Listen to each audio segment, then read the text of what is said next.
nous avons une invitée d'exception. C'est aussi une entrepreneuse trop inspirante à mes yeux. Tu as réuni toutes tes passions dans tes différents projets. Et du coup, chaque chose, il y a quelque chose qui me tient à cœur. Faire des choses que j'aime sans être vraiment limitée. Partir en vacances, de pouvoir faire des sous, forcément. Et me lever à l'heure que je veux le matin. Moi, j'ai besoin d'être stimulée par plein de choses. Là, on est en train de développer un projet avec ma sœur. Ça peut vraiment être un truc de dingue parce que quand on y pense, tout le monde s'en sert. Je me suis dit, c'est pas mal. Ça peut être fait main. Tu seras une de nos testeuses. Ça sent bon. Il y a des boîtes sur Etsy, elles éclatent tout. Vraiment, Ah ouais? de malade. Moi, je me rends pas compte. Il y a des gens, ils ont plus de 100 000 ventes. D'avoir ton environnement avec tes parents et toute ta famille qui entreprend, ça continue à te porter encore? Oui, d'être inspiré de ton entourage, c'est le meilleur moyen pour se retrouver dans un cercle vertueux. Qu'est-ce que tu pourrais dire justement à une fille qui hésite à se lancer? Pour moi, le plus compliqué, c'est... Aujourd'hui, nous avons une invitée d'exception, exceptionnelle, dans le podcast Allo Girl Boss. J'ai le plaisir d'accueillir Alice Nafa.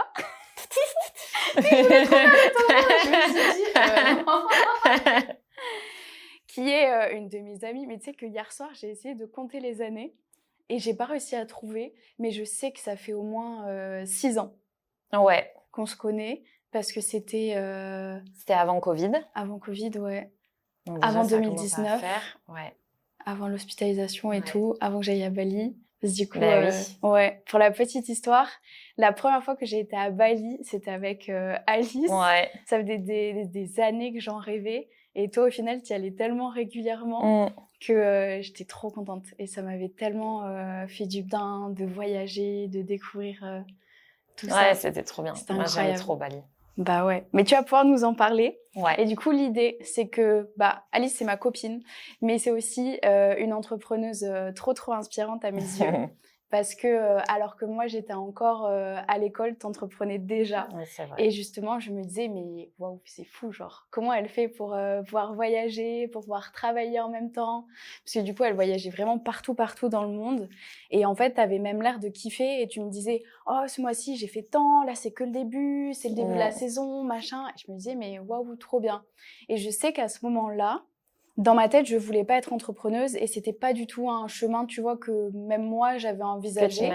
Et je pense inconsciemment que quand je me suis lancée, me dire, il y a Alice qui a réussi, il y a telle personne dans mon entourage qui a réussi aussi. Je me disais, en fait, je peux y arriver. Tu peux le faire aussi. toi aussi, Ouais.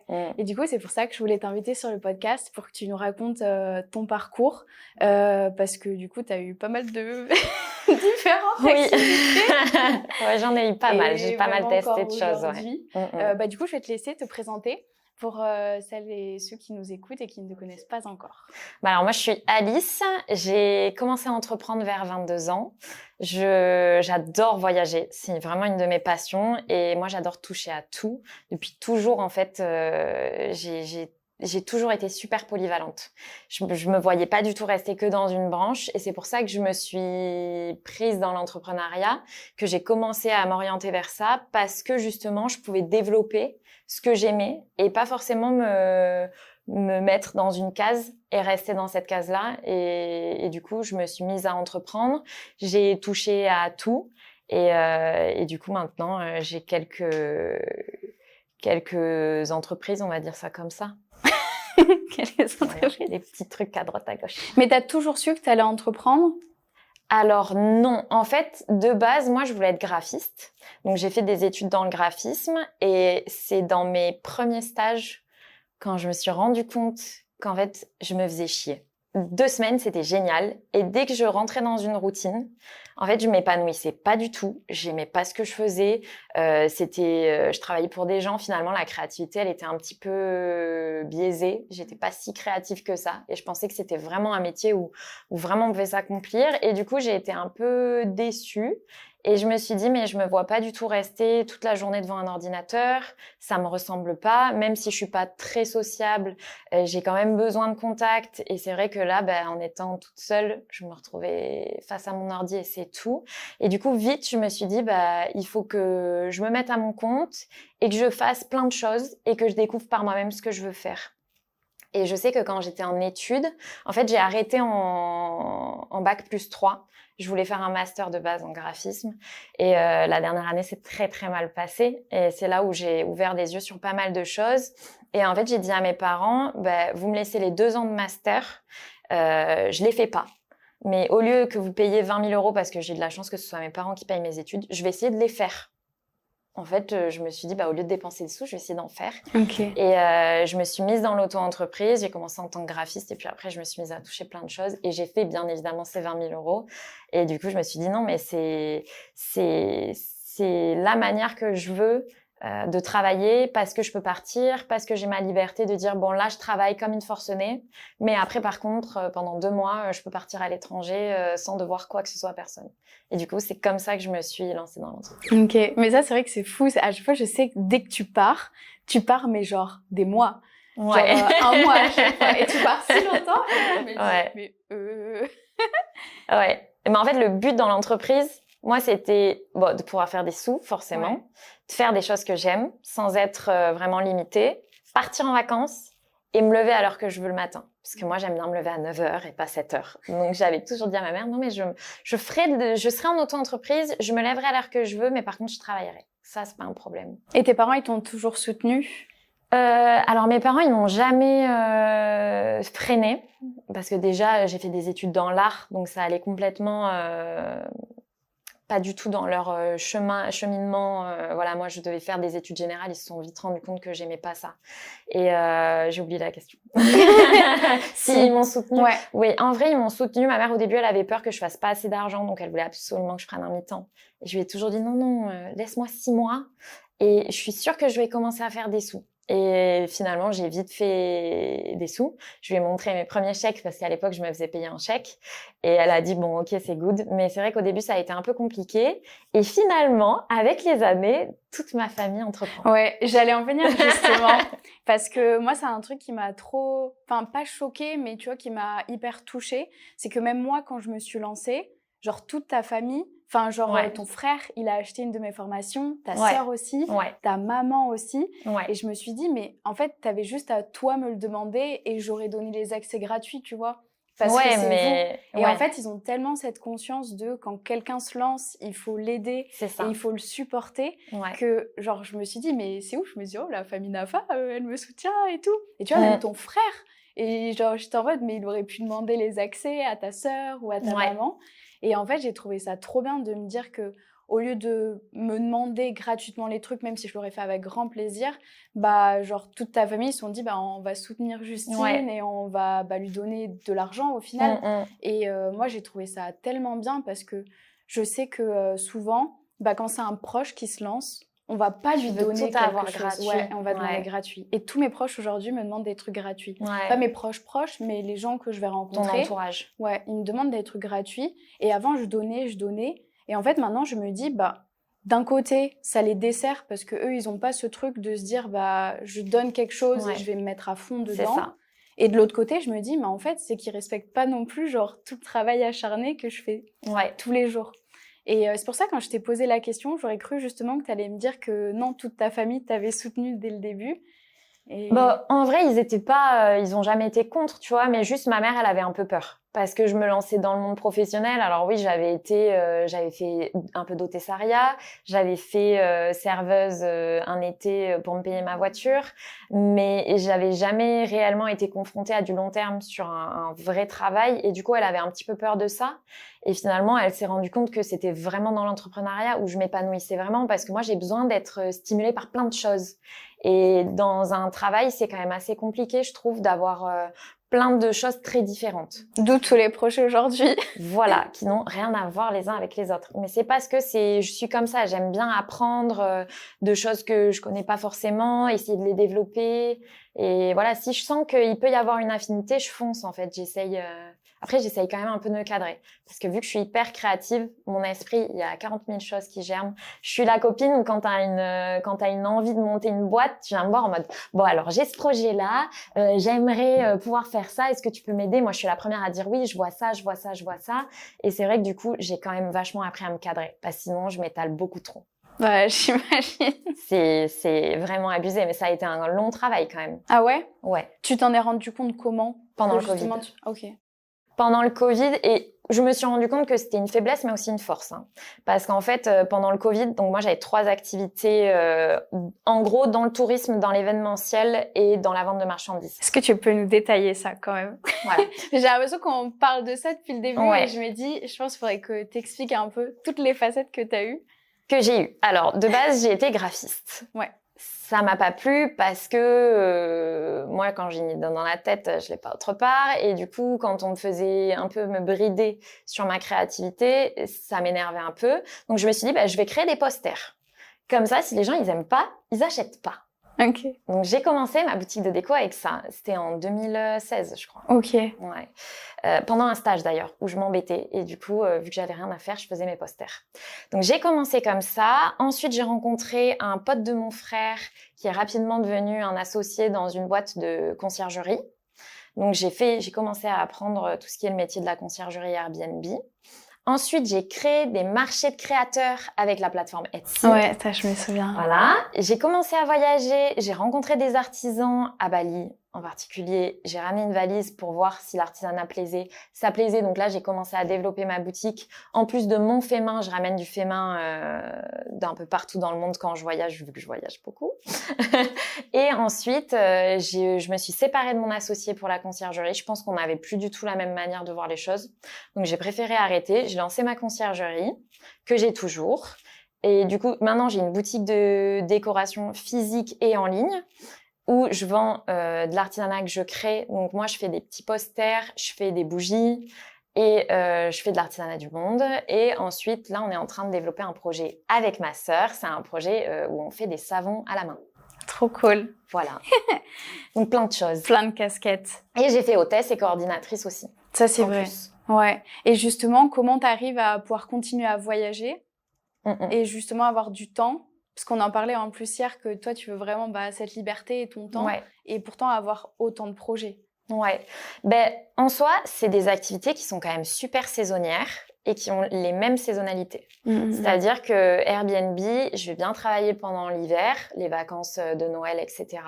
Et je vais énormément travailler l'été. Là, de juin à septembre. Tu sais, on ne voit pas Alice. Exactement. Et bien là, ça va. J'ai fait des efforts quand même, on voit un petit peu plus. Mais c'est vrai que là, c'est là où je concentre tout mon temps et toute mon énergie. Et le reste de l'année, c'est quand même plus calme. Et c'est vrai que j'ai vraiment des périodes basses qui se ressentent. Et ces périodes basses, de base, me faisaient vraiment stresser. Parce que, par exemple, le mois de novembre a jamais été un bon mois. Okay. Et du coup, j'ai mon chiffre qui chute. Et je m'en suis rendu compte que ça a toujours été comme ça depuis le début. Et du coup, je me suis dit, mais au lieu de te stresser, tu pars un mois, tranquille. Tu feras quasiment la même chose parce que maintenant, j'ai quand même assez...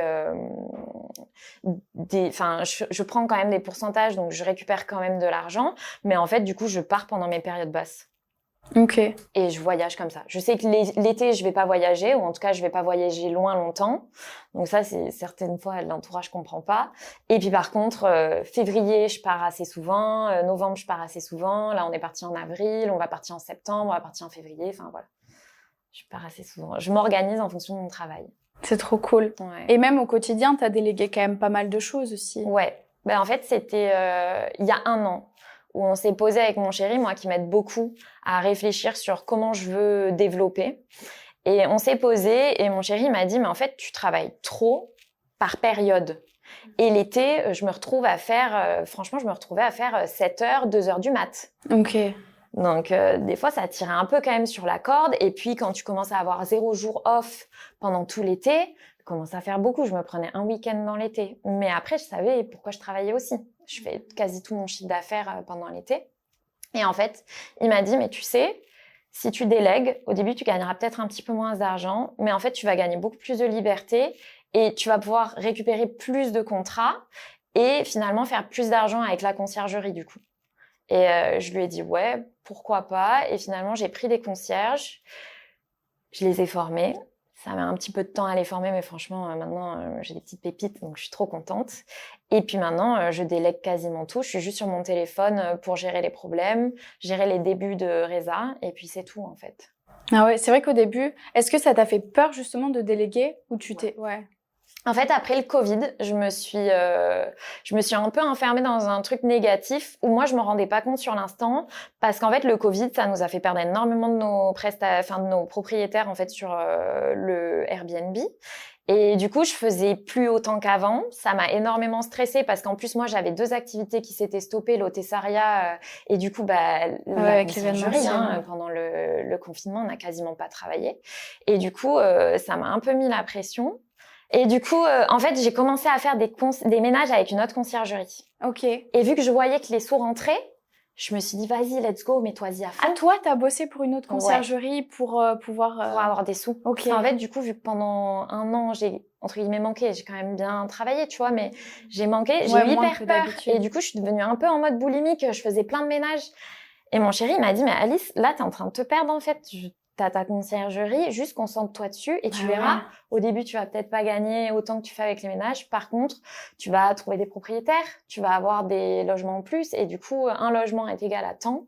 Du coup, t'as besoin juste de trouver pas tant de propriétaires que ça. Et finalement, c'est vrai, parce que les premiers mois, j'ai pas gagné autant que ce que je gagnais quand je faisais des ménages en Airbnb, qui sont quand même beaucoup mieux payés que les ménages normaux. Et finalement, sur le long terme, mais je suis ultra gagnante.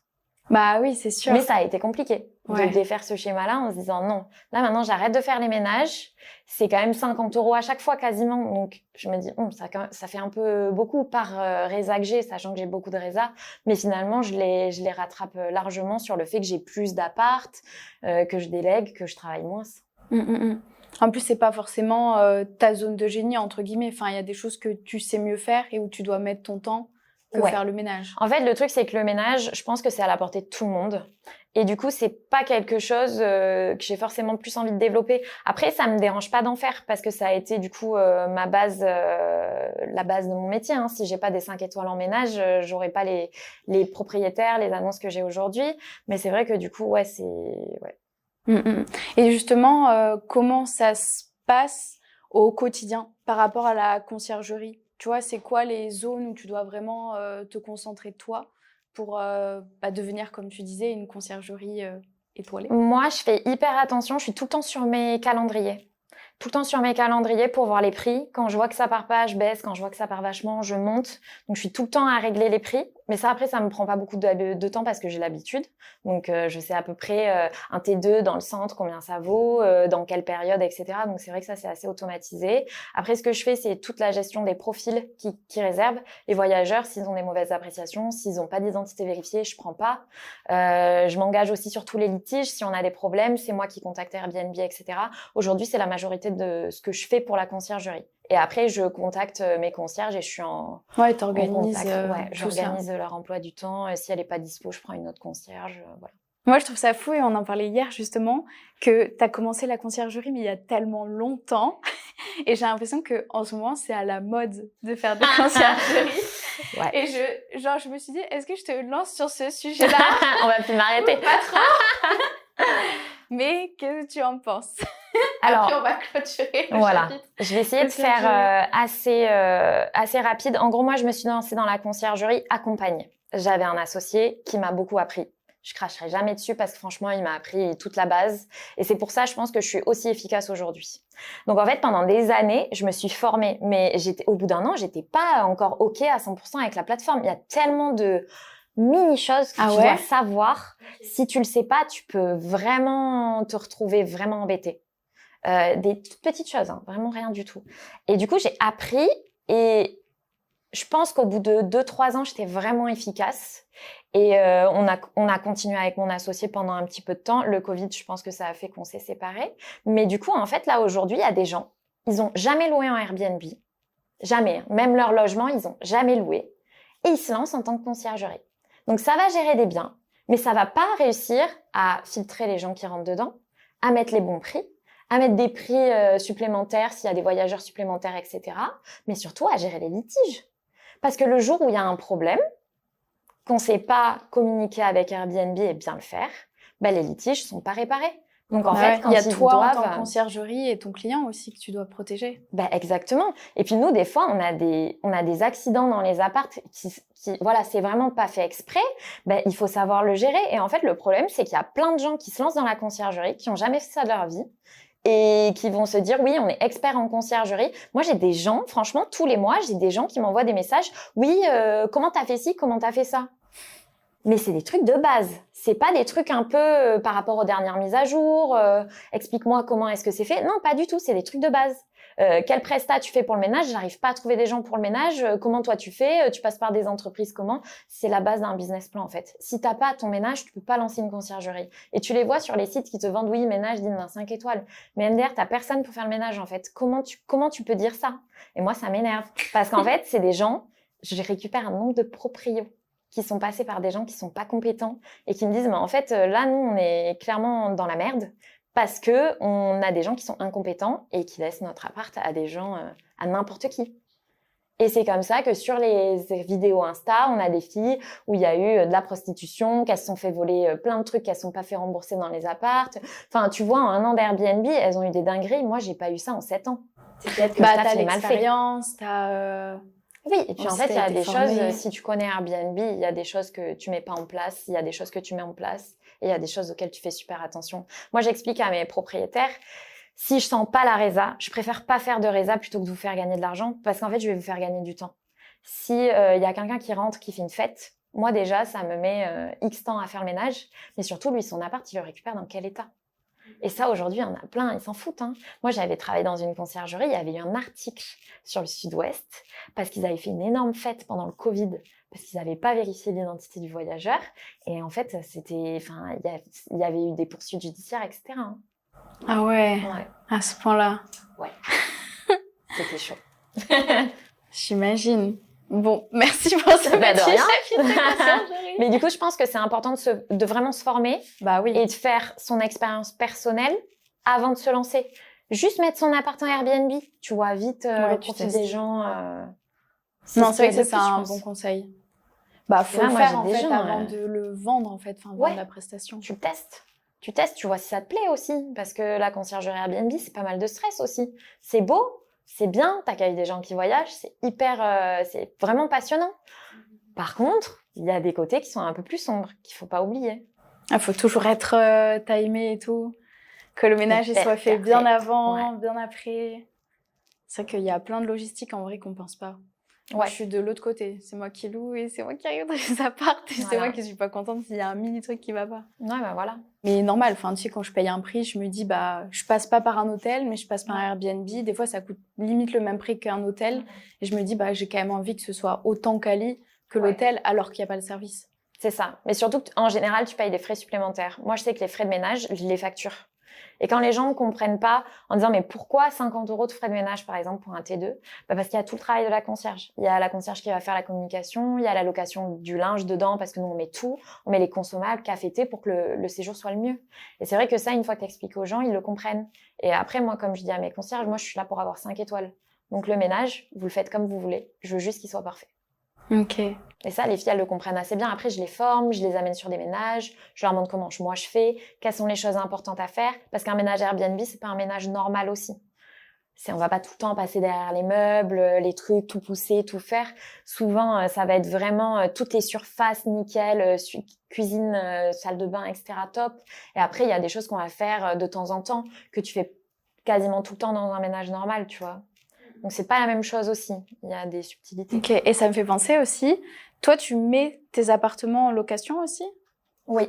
Est-ce que tu peux nous parler de ça? Parce que c'est trop intéressant que tu aies investi. Moi, j'ai investi sur Agen parce que du coup, c'est beaucoup moins cher que sur Bordeaux.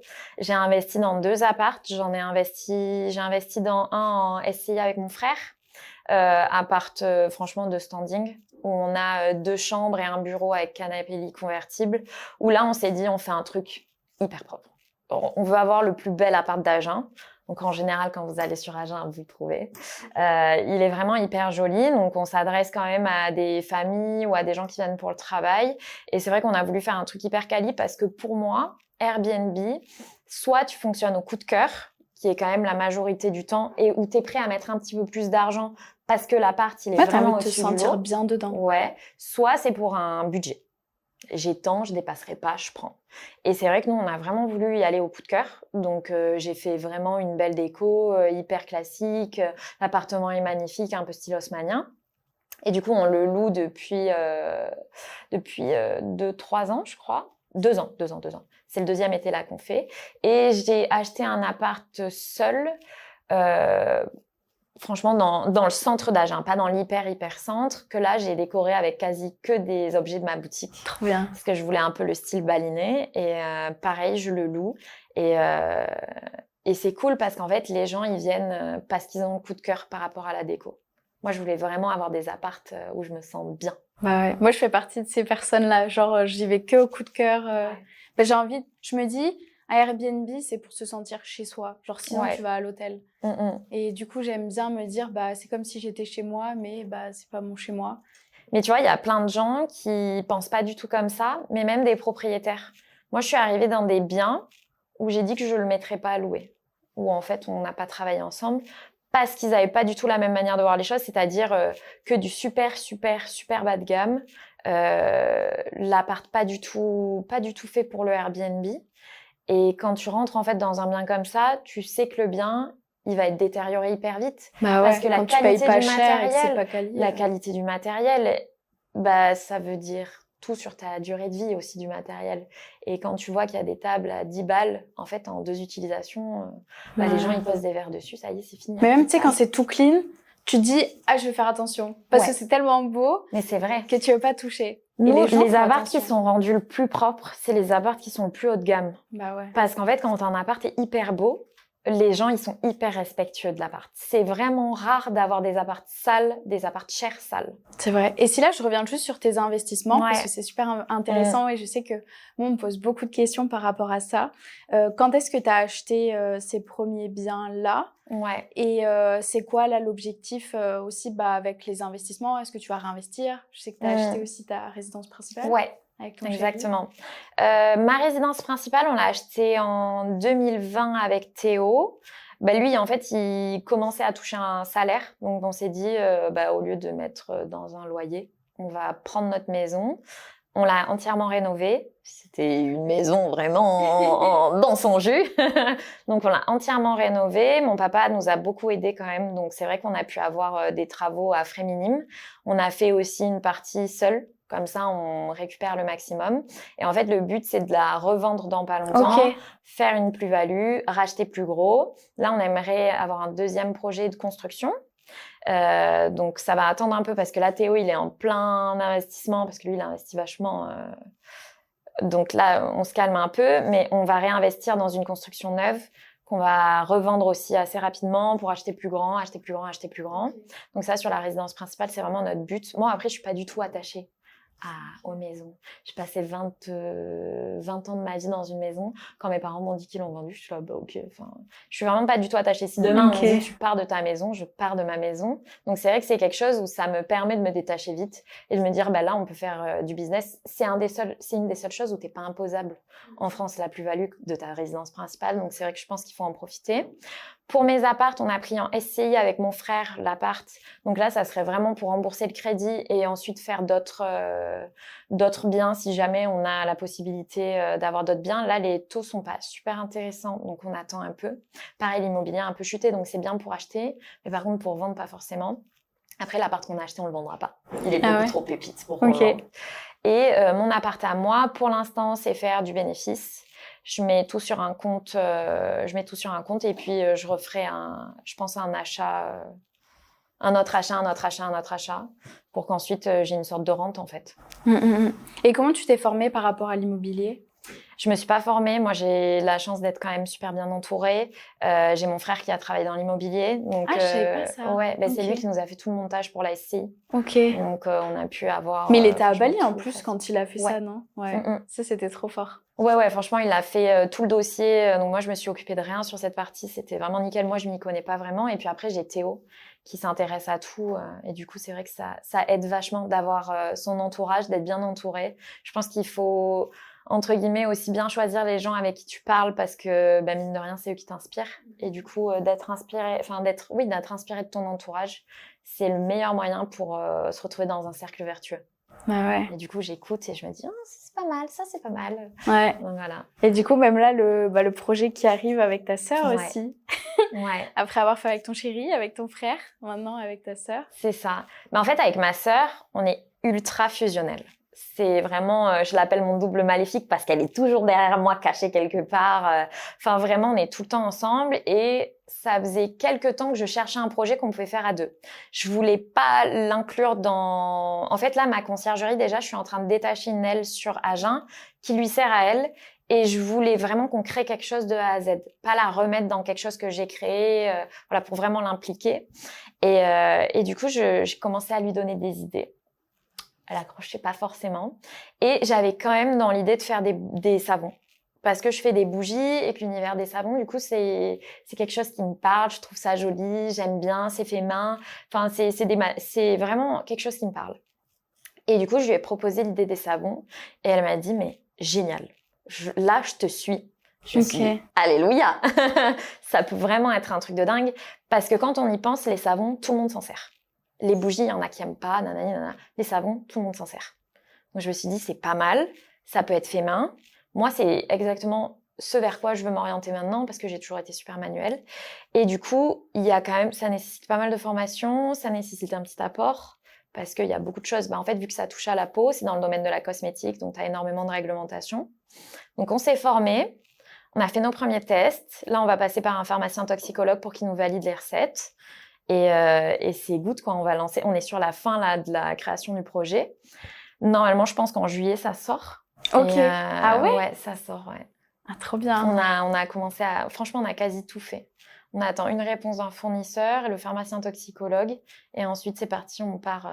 Mais comment ça s'est passé le début, tu sais, de savoir, ok, va falloir qu'on se forme là-dessus, que on sache toutes les réglementations. Ouais. Parce que moi, je savais pas, tu vois, tu me l'aurais pas dit. Pour moi, je pouvais faire un savon chez moi et genre... Tu peux le faire chez toi, tu peux pas le vendre. Ok. En fait, il y a beaucoup trop de choses qui rentrent en compte. Quand on s'est dit, on va faire des savons, premier truc, c'est qu'on a fait un énorme brainstorming. Ok, quel type de savon on veut, vers quoi on veut s'orienter, on a besoin de quoi pour pouvoir le faire, comment est-ce qu'on peut le vendre. Moi, je savais qu'il y avait des réglementations, donc quelles sont les réglementations? Donc, on a vraiment écumé tous les sites internet possibles. Ok. Et une fois qu'on a eu à peu près tout ce qu'on voulait, pour vraiment faire un gros global de ce qu'on avait à faire, on s'est dit, là, on va se former. Moi, j'avais 40 000 questions, j'avais préparé un truc. Finalement, on s'est formé, on est allé dans un coin paumé de la France. C'était génial. On a appris plein de trucs. Ça a répondu à toutes mes questions. On a regardé toute la réglementation parce qu'il y a beaucoup de réglementation. On s'est renseigné sur tous les grossistes, les manières de faire. Parce qu'en fait, les savons, faut savoir que c'est à base de soude. La soude caustique, c'est dangereux. Et du coup, si tu fais mal ton savon, ça peut avoir des répercussions super graves sur les gens. Tu peux les brûler. Ok. Voilà, d'où la nécessité d'avoir une formation où on a vraiment appris tout, le fait d'être sûr qu'il y aura jamais de soude qui reste et qu'elle se transforme bien, parce qu'en gros, ça va faire la glycérine, si tu veux, qui est en partie dans le savon. Et du coup, on a appris plein de choses super intéressantes, que ce soit aussi bien sur l'élaboration des savons, on a fait des savons qu'on a testés d'ailleurs, et sur tout le processus, mais légal, communication, etc. Et on s'est vachement renseigné. Et à partir de la formation, donc moi, je suis partie en Inde après pendant 15 jours, histoire de laisser potasser tout ça.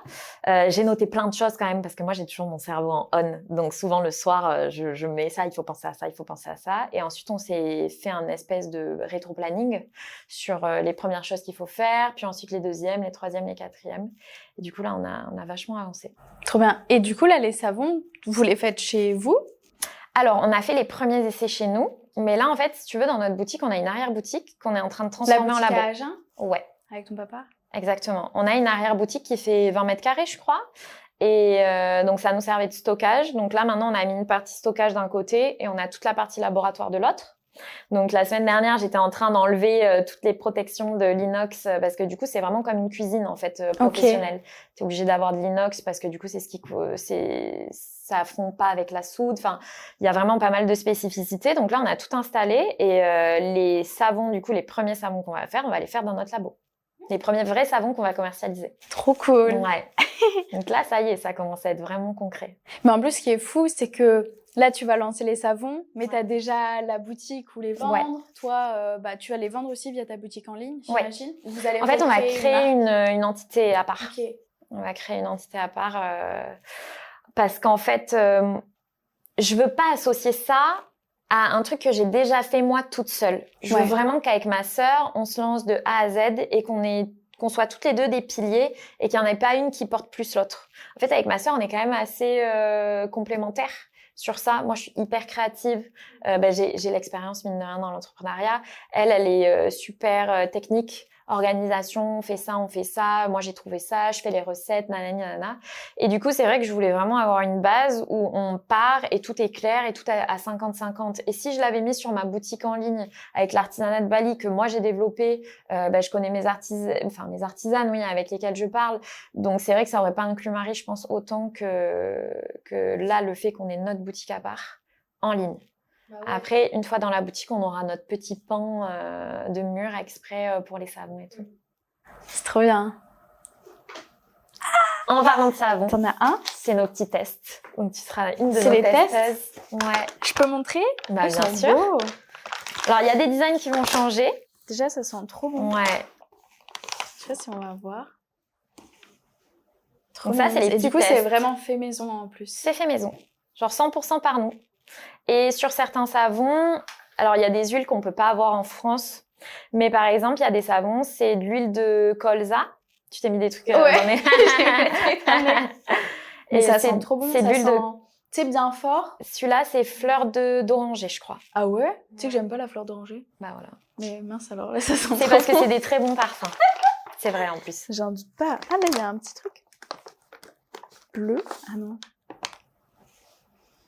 Ça sent bon. L'orange. Ah ouais? Orange et palmarosa, ouais. Bon. En fait, on a une partie, c'est huile essentielle, et une partie, c'est parfum de grâce. Ah oui, j'allais te demander. C'est vrai que pour moi, genre, le parfum, c'est genre... Alors, il faut savoir que les huiles essentielles, du coup, on les prend bio, vanille. Ah, pour ça, j'adore la vanille. Ouais. Les huiles essentielles, on les prend bio. Et les parfums de grâce, c'est des parfums qui viennent de Grasse, et on les prend sans CMR et sans phtalate. Lui, sans pas. Lui, on n'avait pas le parfum. Ah oui, j'allais te dire. Lui, il est miel et avoine. Et on va mettre du parfum de miel en plus. Parce que le miel dans les savons ne sent pas. Donc, si vous achetez des savons au miel pensant que c'est que le miel qui sent, non, c'est vraiment plus pour la peau que ça fait un truc. Le miel, c'est hyper hydratant pour la peau. C'est hyper régénérant. Ça, c'est menthe. Attends, je vais les mettre là, comme ça, on va les avoir. Voilà. Trop bien. Ah, je suis trop contente. Je pensais que c'était encore secret. Du coup, j'étais en mode, je sais pas si j'ai le droit de demander. Non, ça y est, là, on a fait nos premiers essais. Nous, on les a testés. Mais du coup, on attend d'avoir plein de personnes. On a une 15aine de personnes qui testent. Ah ouais? Genre, il y a qui? Plein de gens de notre entourage, en fait. Ok. On fait tester. Donc, on a une petite feuille à remplir pour chaque parfum. Une fois que tu testes, tu dis, ah, ça, j'ai bien aimé par rapport à ça, etc. Et vous faites vraiment bêta testing? Ah oui. On fait les choses bien. Trop bien. Hein. Ouais. Moi, j'aime bien quand c'est carré. Vous avez un plan d'action ultra clair? En vrai, ouais. Le seul truc qu'on n'a pas défini encore, c'est les prix parce qu'on n'a pas les réponses de notre fournisseur. Ok. Et du coup, on est un peu bloqué sur ça. Mais en soi, je pense que je vais les appeler dans la journée pour avoir une réponse rapide. Mais en gros, là, pour l'instant, tu vois, on a ceux-là, c'est huile essentielle. Donc, huile essentielle bio. On a menthe eucalyptus, donc assez rafraîchissant, avec de l'argile verte qui va vraiment venir nettoyer la peau. Celle-là, c'est orange et palmarosa, avec de l'argile blanche, pareil. En fait, ça laisse vraiment un film, si tu veux, un peu gras sur la peau. Déjà, c'est des parfums sur gras. Enfin, c'est des savons sur gras. C'est-à-dire que il va toujours y avoir un petit peu d'huile qui va rester, ce qui va te nourrir la peau. Okay. Nous, on fait que des savons sur gras. Après ceux-là, ça va être des parfums de grâce. Et en gros, les parfums de grâce, c'est plus pour vraiment avoir l'odeur. Moi, je sais que quand j'achète des savons, j'aime bien avoir une belle odeur, tu vois. Ouais. Et après, il y a des odeurs un petit peu plus naturelles avec les huiles essentielles. Donc, un petit peu moins fort. Mais par contre, c'est quand même tout autant agréable. Donc, on a essayé de viser 2 types. Sachant qu'on va en plus avoir un parfum, un savon nature, où il n'y a rien dedans pour les peaux vraiment atopiques. Okay. Si les gens ont de l'eczéma, etc., ça sera vraiment le neutre à conseiller. Et après, on a pour plein de types de peau.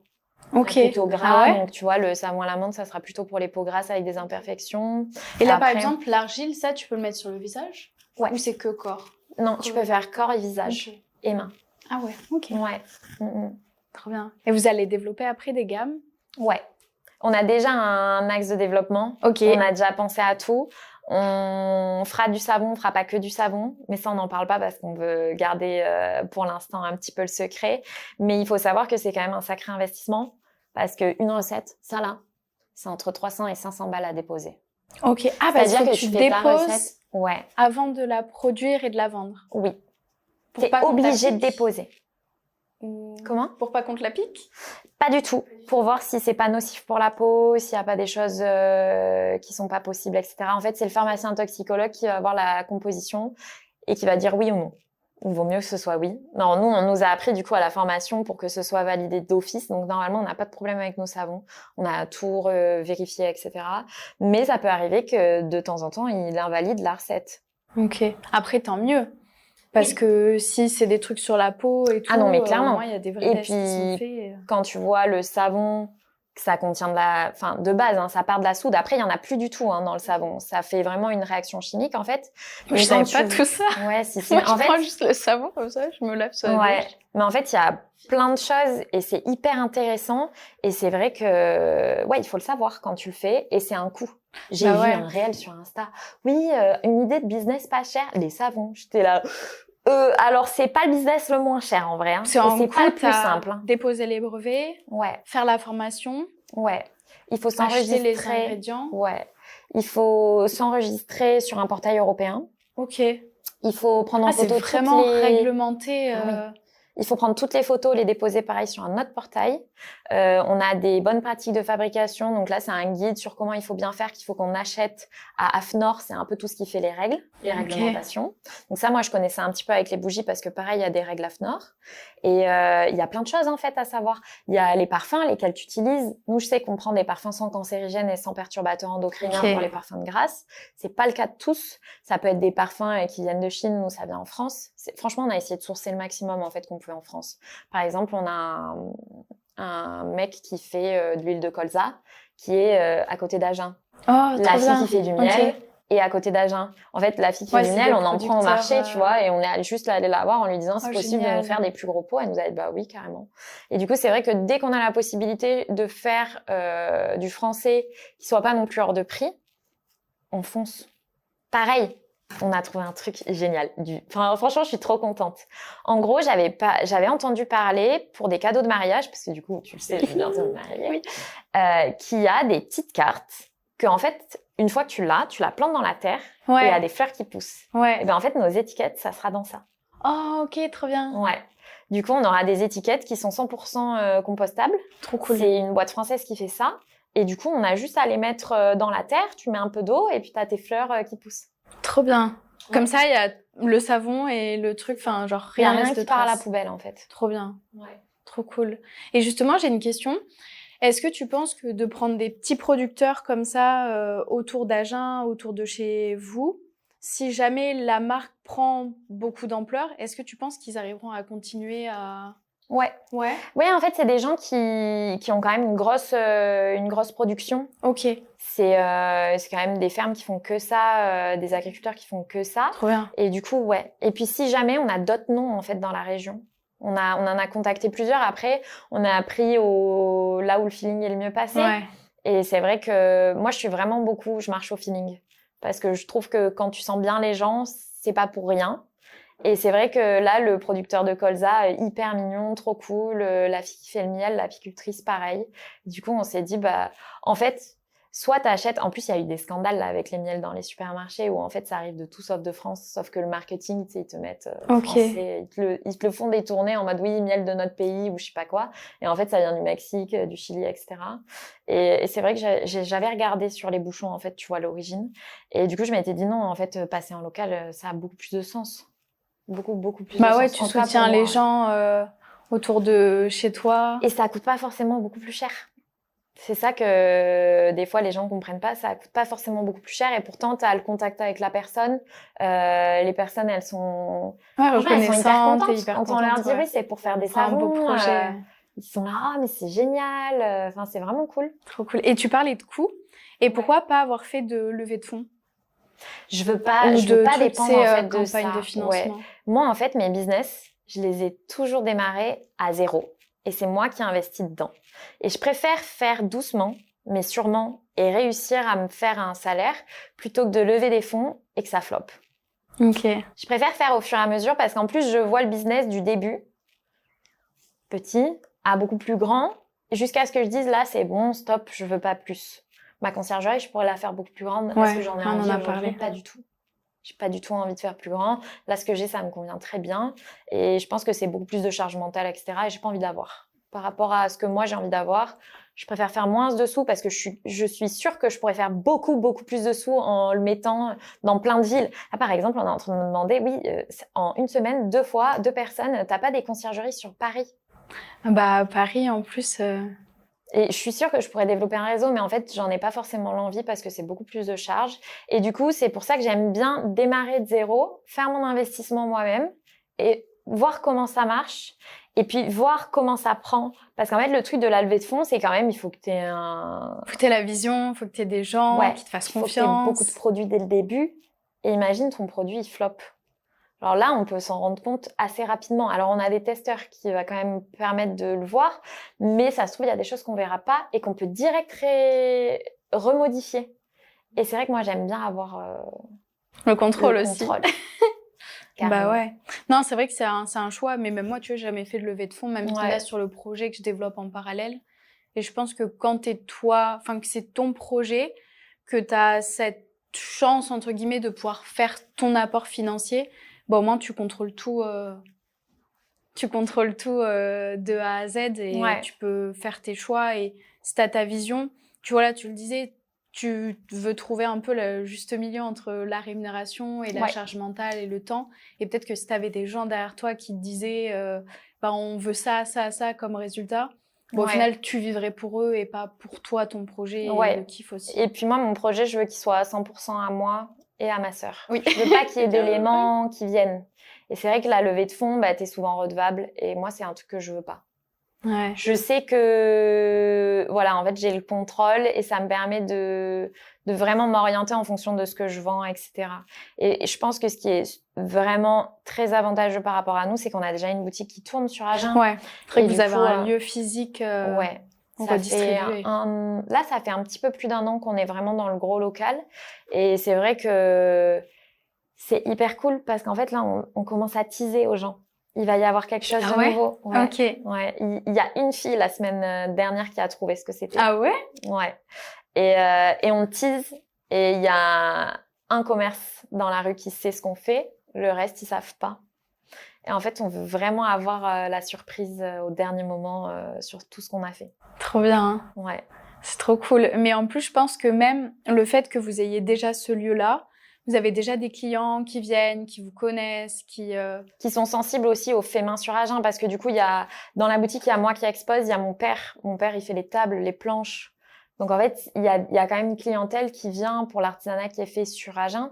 Ouais. Et c'est vrai que de leur dire, alors déjà, on est une boutique familiale, vu que c'est le père et la fille. Ils kiffent ça, les gens? Ils kiffent. Ouais. Ils kiffent. Et en fait, le fait de dire, il y a la deuxième fille qui va se greffer, ils sont hyper réceptifs en fait. Et du coup, ils sont encore plus attentifs au projet. Et c'est vrai que nous, quand on dit, là, cet été, il y aura un nouveau projet, il y a quelque chose de nouveau qui arrive dans la boutique, ça sera vraiment fait sur place. Les gens sont derrière, en plus. Ouais. Ah là, on peut pas faire plus sur place. Ah, ça va être trop bien. Mes bougies, je les fais derrière. En plus, les bougies là, tu les fais déjà derrière? Ouais. Ok. Et on peut te voir les faire? Oui, moi, j'ouvre les portes, donc on peut voir un peu de loin. Mais oui, on peut voir. Des fois, j'amène, il y a des petites, tu vois, qui viennent. Ah, trop chouette. Et quand je fais des bougies, ça sent hyper fort dans la boutique. Et du coup, quand les gens y rentrent, ils sont là, ça sent super bon. Et des fois, je fais rentrer les petites pour leur montrer comment je fais. Trop mignon. Ouais. Et vous avez du coup des clients réguliers qui reviennent racheter. Ok. Ah ouais, c'est fou. Donc là, tu sais vraiment que quand tu vas sortir les savons, il y a des gens qui viendront pour voir, ouais. Moi, je sais qu'il y a des gens... c'est assez drôle, parce qu'on n'a pas un gros compte Insta, tu vois. Mais il y a des gens qui viennent nous voir en disant « Oui, je vous ai vu sur Insta, du coup, maintenant, je vous suis. Et c'est des clients qui deviennent réguliers. Et ça, c'est trop drôle. bien. Ouais. Non, c'est vrai que j'ai pas pensé à parler d'Insta, alors qu'au Ouais. final, c'est comme ça qu'on s'est rencontrés. Ouais. Et il y a longtemps, tu étais hyper active sur Insta. Ouais. Après, t'as pas disparu, mais Presque. tu mettais juste tes petites photos de voyage. Ouais. Et justement, est-ce que ça arrivait par rapport à l'entrepreneuriat? Et justement, tu t'es focus plus sur les projets que... En fait, je me suis dit là, soit tu continues à poster, mais c'est quand même beaucoup de temps. Faut prendre du temps pour faire les photos, pour les retoucher, pour essayer de toucher le maximum de personnes. Au bout d'un moment, Ah oui, je sais que tu aimais bien les retouches. Moi, j'adore colorimétrie Lightroom. et tout, ouais. Ah ouais, moi, j'adore. Moi, c'est vraiment mon truc. Hein. Bah, là, en fait, c'est un peu créatif, donc c'est vrai que j'adore ça. Et du coup, je faisais ça. Et en fait, je me suis un peu détachée parce que bah, la vraie vie attend. Et Insta, pour moi, ça a beau avoir contribué à ma vie d'aujourd'hui, c'est pas ma vie. Et quand je me suis rendu compte que mes business, ils commençaient à marcher et que j'avais vraiment envie de... En fait, moi, mon but, c'est avant d'avoir un enfant, d'avoir un salaire qui tombe tout le temps, d'avoir une charge mentale qui est vraiment moindre, etc. Et du coup, je me suis dit, bah là, let's go, quoi, c'est le moment. Donc, j'ai délaissé un peu Insta pour me mettre vraiment sur mes projets, quoi. Et franchement, ça a marché, donc je suis super contente. Bah ouais, et après, t'as même, je sais, développé chaque compte Insta pour chaque projet aussi. C'est ça. Donc au final, ça t'a servi toute cette expérience-là. Ça m'a vachement servi. Hein. Pour recalquer. Mais moi, c'est un truc de dingue. Ma conciergerie, là, je suis à 600 abonnés. Donc, tu vois, c'est rien. Mais je fais pas de pub particulière. Mais j'ai un nombre de personnes qui me contactent sur cette page. Ouais. Non, mais j'ai trouvé un nombre de clients. C'est un truc de dingue. C'est les gens, ils cherchent genre conciergerie à Agen, Bordeaux, et ils tombent direct sur toi. Ouais. Et tu sais, vu que le feed, il est beau, mine de rien, avoir un beau feed, ça te donne confiance. Bah, ça fait vraiment carré. Ça fait pro. Ouais. Ça fait pro. Et franchement, je veux pas me vanter, mais mes feeds sont beaux. Je les trouve très jolis. Ça design aussi parle. Ah ouais, bah voilà, mais moi, c'est quand même mon truc de base. J'ai été formée pour faire des choses jolies, donc ça va, je sais le faire. J'adore faire de la photo, j'adore retoucher pour que ça paraisse lumineux. Enfin, vraiment, c'est mon truc. Et du coup, j'ai plein de clients qui viennent sur les réseaux, même si je suis pas très suivie. Et tu vois, c'est là où je me suis dit, en fait, un gros compte peut t'apporter tout autant qu'un petit. Parce que si tu cibles bien, en fait, c'est des niches. Ouais. La conciergerie, tout le monde va pas me suivre. Pourtant, quand tu as besoin d'une conciergerie, si tu m'as vu quelques fois dans les hashtags, dans les trucs, les machins, et que tu vois que mon feed il est bien, bah tu vas me contacter. Et j'ai plein de gens qui me contactent. Chose que je pensais pas, hein, parce qu'au début, j'avais 150 abonnés, tu vois, et j'avais quand même des gens qui sont maintenant des propriétaires avec lesquels je travaille, qui m'ont contacté pour la conciergerie. Pour moi, Instagram, c'est sous-estimé par plein de gens dans tout ça. Bah ouais, mais je pense depuis le Covid, les gens ils se sont dit quand même, ok, tout le monde est passé en ligne pendant le Covid, on va un peu se mettre. C'est pour ça aussi j'ai créé la formation et que moi c'est pile quand j'ai lancé l'activité. Mais c'est vrai que tu vois, j'aurais pas cru que ça pouvait te rapporter autant de clients.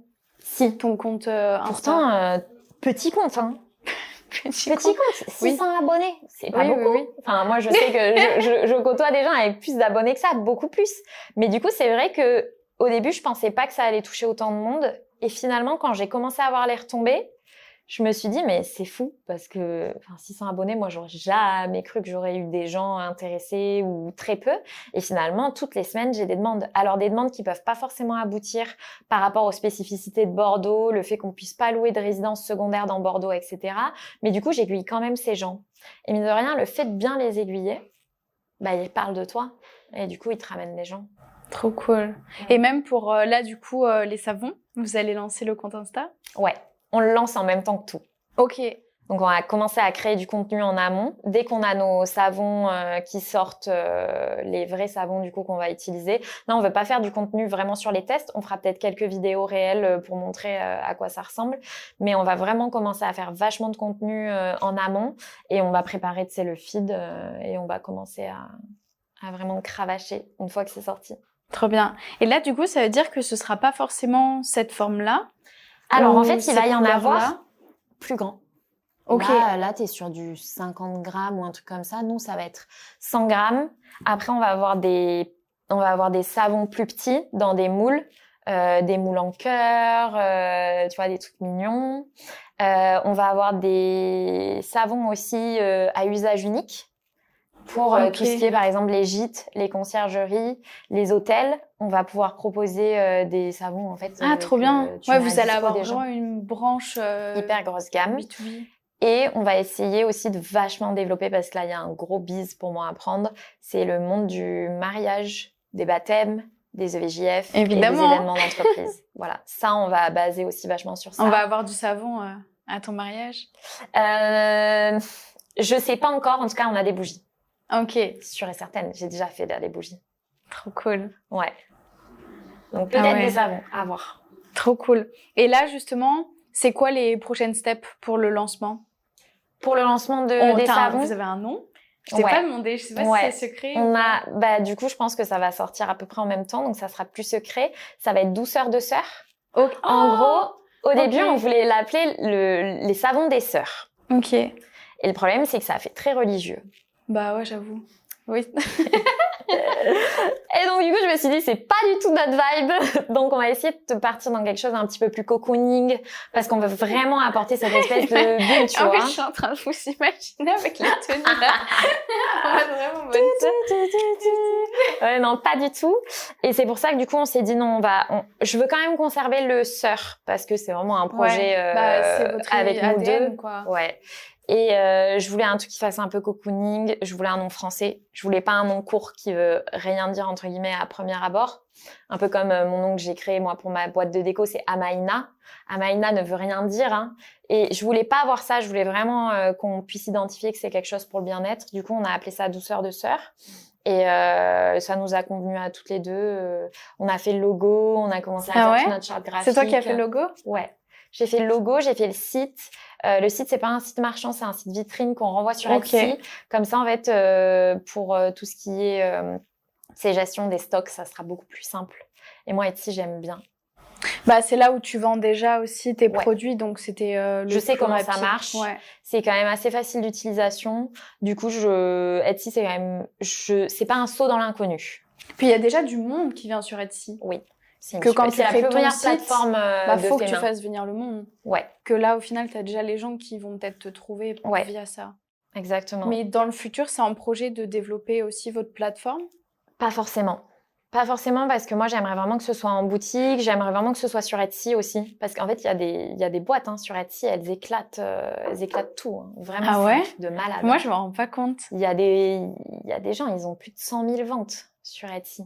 Quand c'est des trucs à 50 balles et qui sont là depuis 2 ans, pas mal quand même. C'est plus trop du fait main, par contre, je pense. Mais c'est vrai que il y a c'est vraiment spécialisé fait main? Etsy? Ouais, Etsy, c'est vraiment fait main. Après, il y a de temps en temps des mecs qui font pas fait main, qui font du drop, mais ils sont assez vite blacklistés quand même. Ouais. Ils sont assez vite blacklistés, mais du coup, Etsy, moi, c'est vraiment une plateforme que j'aime bien. Et en fait, c'est un cercle vertueux. Quand tu commences à avoir tes premiers avis, t'es plus t'es bien en ligne. Ouais.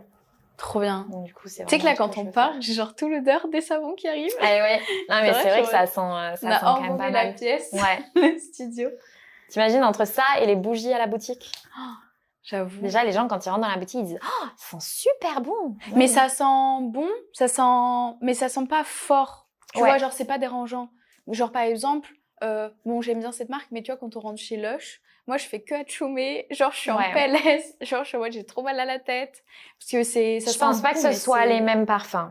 Ok. Tu vois, les parfums de grâce, c'est vraiment la qualité la plus haute que tu peux trouver sur le marché. Est-ce que Lush prend des parfums de grâce? Je sais pas. Je me suis pas trop renseignée sur eux parce qu'en fait, c'est pas le côté dans lequel on veut partir avec les couleurs ultra flashy. Donc, c'est vrai que je me suis pas renseignée, mais en général, les grandes marques, quand elles passent par des parfums de grâce, elles le disent.